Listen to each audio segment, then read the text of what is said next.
You're listening to Tabletop Arcanum, a podcast dedicated to learning and exploring the hobby of tabletop gaming.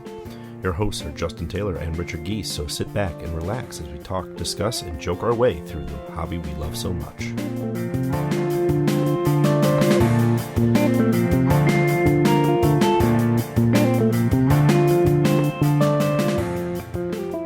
Time is a linear illusion. This book, published in the unseen citadel of Zorat, contains secrets that weren't meant to be revealed for centuries. By reading it now, you are shifting the focus of the maze of reality and destroying a world that could have been. That future is a banana that will now remain unpeeled.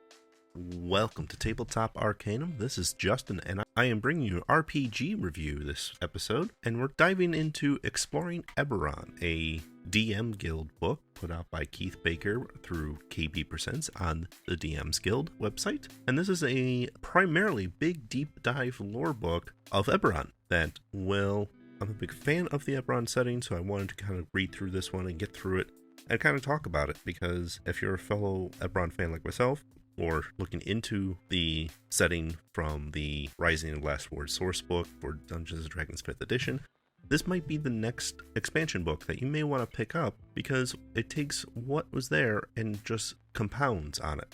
And if you're an old Eberron fan, you may also want to do the same, because it's Eberron and you're going to want to devour anything about it anyway, but more importantly, it's hitting topics that have yet to really been deep dived into.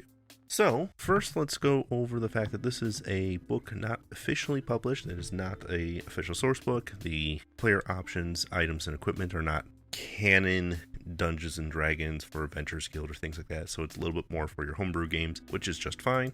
Eberron can do that, so you can kind of take it or leave it as you will. You won't find any support of the material in things like D&D Beyond or anything of that nature, so heads up, you may have to do some custom content creation if you are a user of those devices and want to use things out of this book. It is available as a PDF for $29.95 through DM's Guild. You can also get it printed in a premium hardcover color book, which is what I did.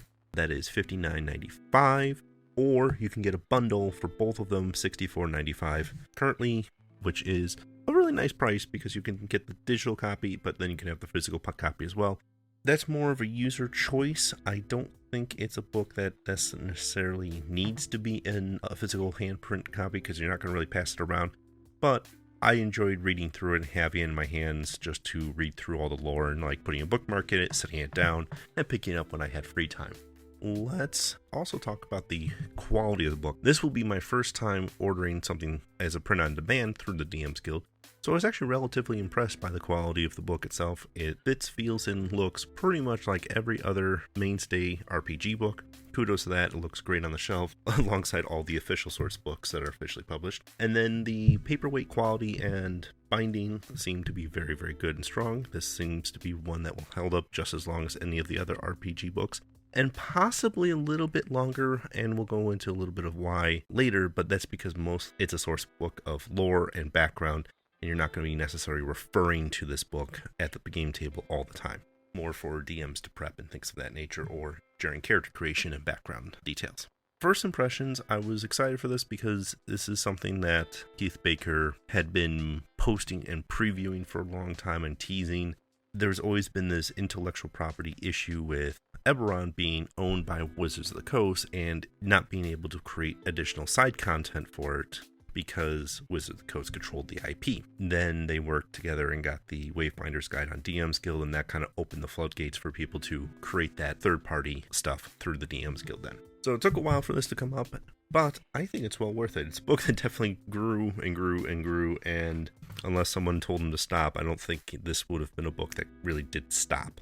It does cover a little bit of information that's already been covered in other areas, but that's mostly just to kind of colorize the expansion upon other ideas. Overall, first impressions, I think this book is a really interesting idea and concept, and it hits like kind of a shotgun effect of a bunch of different topics.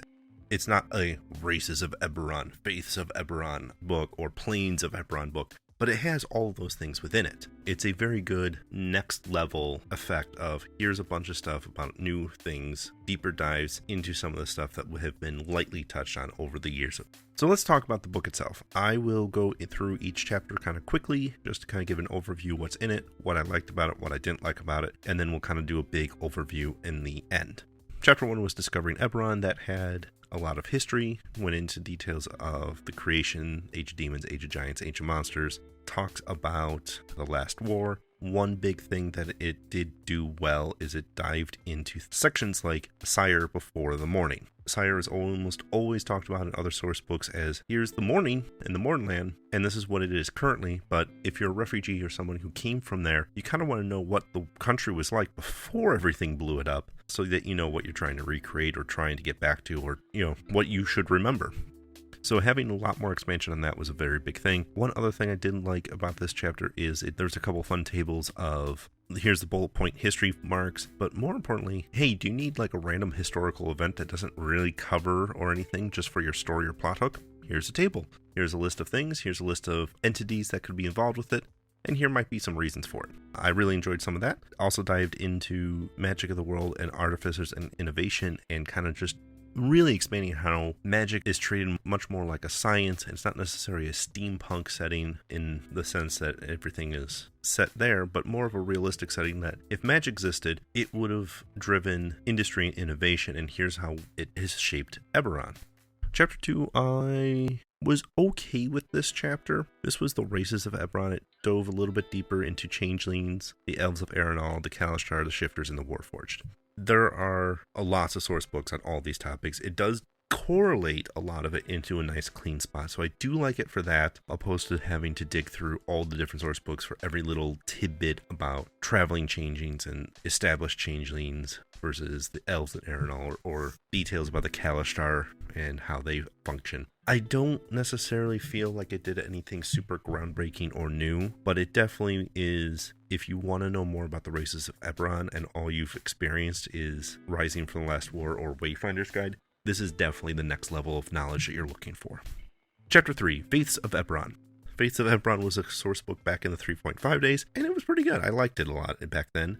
And this does a lot of that same groundwork and dive into what some of this stuff is like for Eberron, and more than here's a couple pages about the faiths and what they do. It really dives into the Silver Flame, the history, the lore, how they've impacted the world, the Blood of Vol, how they function, and doesn't necessarily paint the Blood of Vol as a evil necromancers sort of vibe that a lot of the other source books have kind of painted them, but it really just takes it back like, this is how they function, this is how they work, this is how it is. There's that stigma about them, yes, but that's not necessarily always the case. The Sovereigns and the Dark Six are covered. The best piece of this entire section, though, I will say, is actually the bits on the Cults of the Dragon Below. Because the Cults of the Dragon Below isn't a unified thing. It's just kind of a big tagline for anything that is weird, culty, or deals with Kyber or Kyber creatures. They all function differently. Like, in the real world, it's just saying all cults are equal. Not really. It doesn't work that way. So it's nice to see a lot of that and a lot of examples and how they can function and differently how they can impact your game. The one thing that I found odd about the Fates of Eberron chapter was that the Aasimar descriptor is put into here.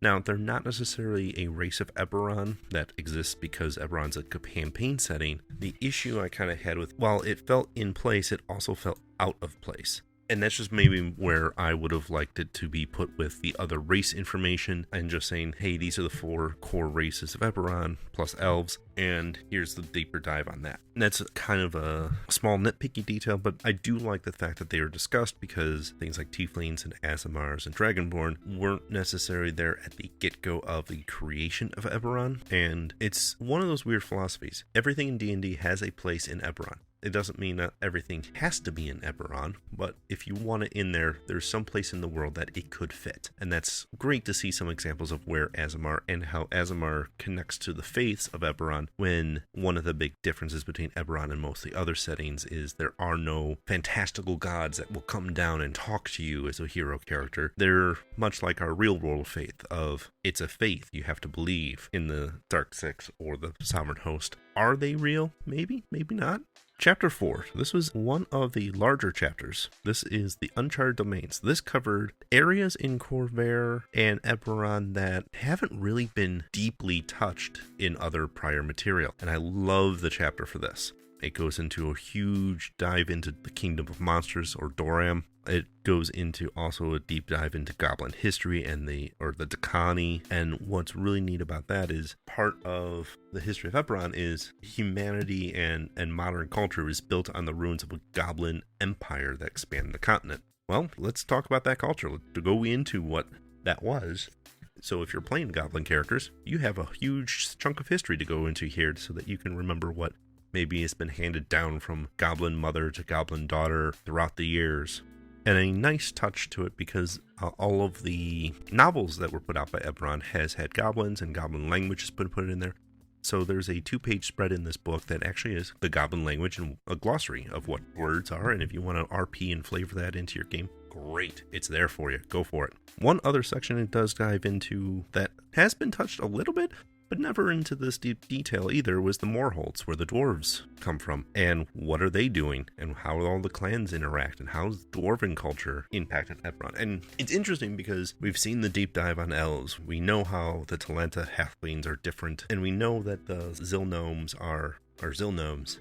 In most other source books, and I've heard this in the community before, and I've seen it before, dwarves are dwarves. And then, that was just kind of the feeling. Dwarves weren't really anything unique or special in Eberron. And the 5th edition Wayfinder's Guide and Rising from Last War have really twisted that around a little bit to make sure, no, here's some things that make dwarves unique to Eberron. And, here's a little twist on the standard old tropes. But this takes it to the next level of, here's what they're dealing with, here's what the clans are like, and if you really want to be a member of one of the most notable dwarven clans, here's a couple paragraphs about that clan so you can get more information on it. And then the chapter rounds out with talking about the Undersea in Eberron, the Thundering Sea specifically, which was actually cut material from prior source books where you only have so much time and only so many pages and you have to make cuts where you can. So there's always been this, there's an underwater nation. Ships pay tolls and have sailing rights over the Thundering Sea to get to Zendrick and Stormreach there. However, we don't really know anything about it other than, they exist, they're there, the Shoagan and the Sea Elves, they're a thing, but not really anything else than that. And this dives into how is underwater world in Eberron different. 5th edition, I think, is a great time to explore that. I don't think this would have gone well in other older editions of D&D, mostly because underwater adventures kind of sucked, personally, until now.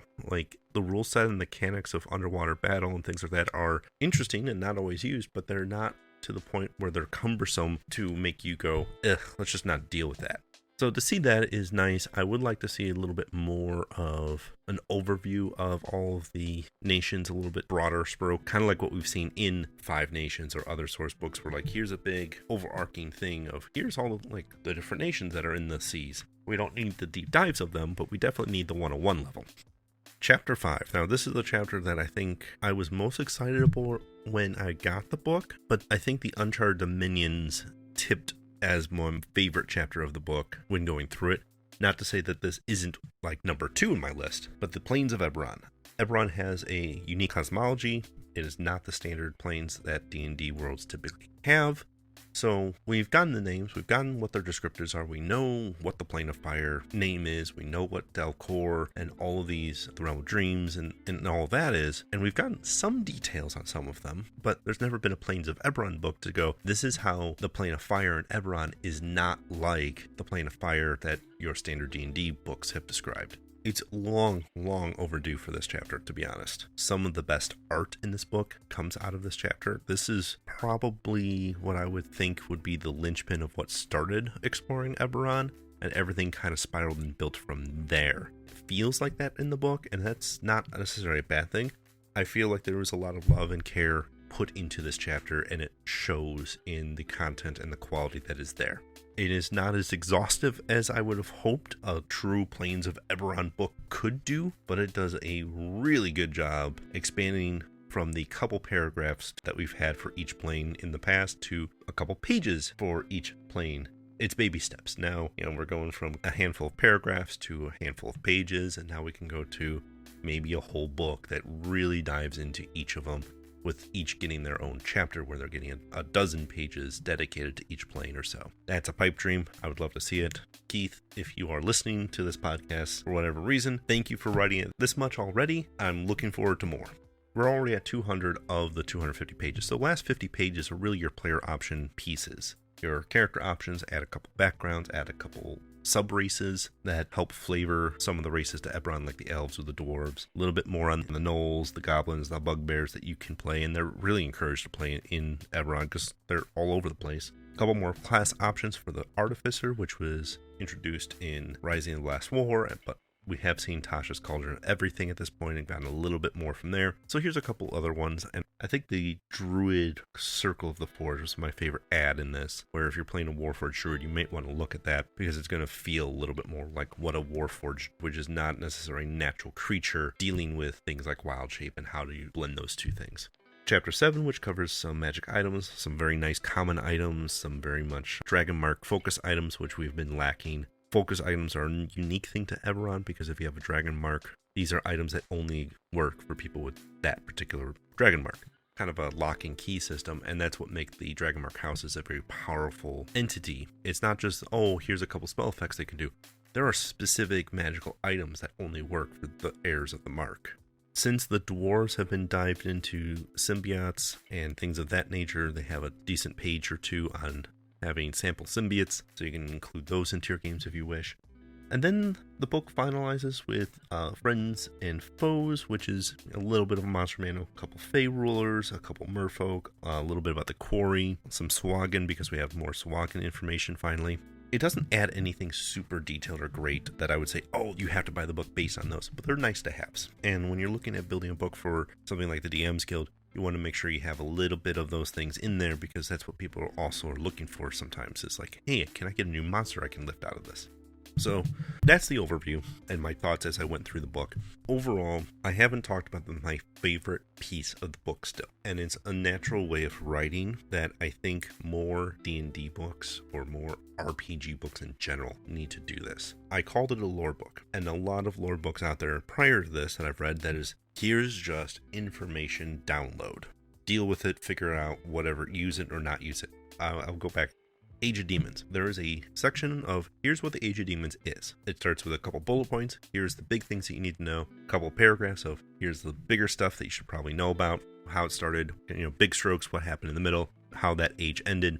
But they go a step further in this book. Why does it matter? This is something that you can craft stories around. This is something that you can craft characters around. Then they take it a step further of how do you want to create a character with the Age of Demons in mind? Like you want to use the Age of Demons as your inspiration for your character. How can you do that? We're talking about something that nobody remembers other than myths, fables, and legends. So having that was one of those beautiful strokes of genius of how do I use this information?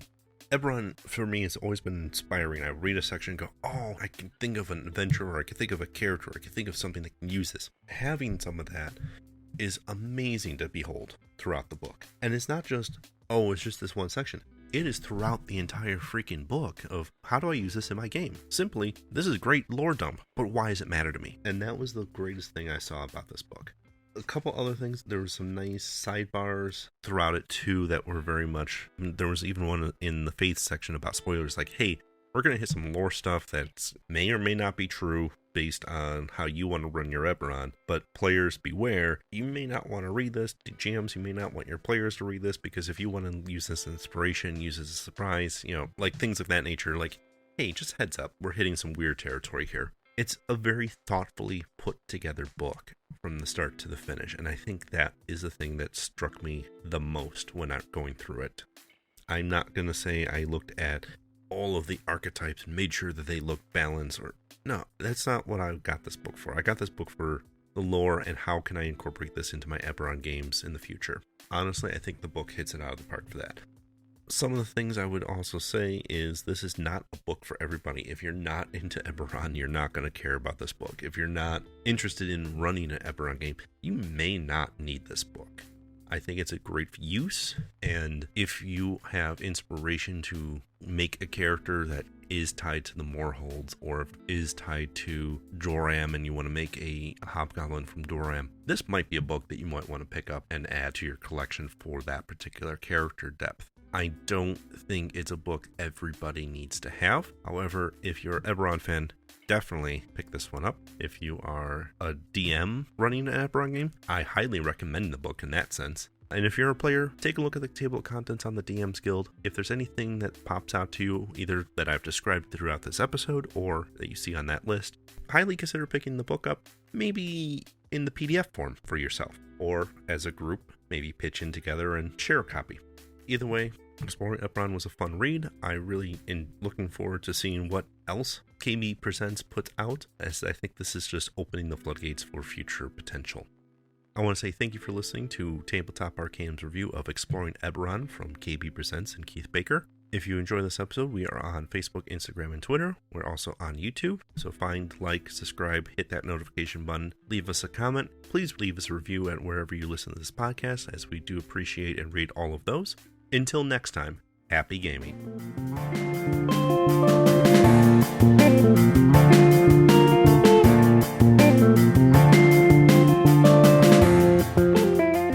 You've been listening to Tabletop Arcanum, hosted by Justin Taylor and Richard Giese, and featuring the original music by Paul Moore and Isaac Gilbert. You can follow us on most social media platforms. Please don't forget to like, subscribe, and leave us a review on whatever platform you listen to podcasts. As always, thanks for listening.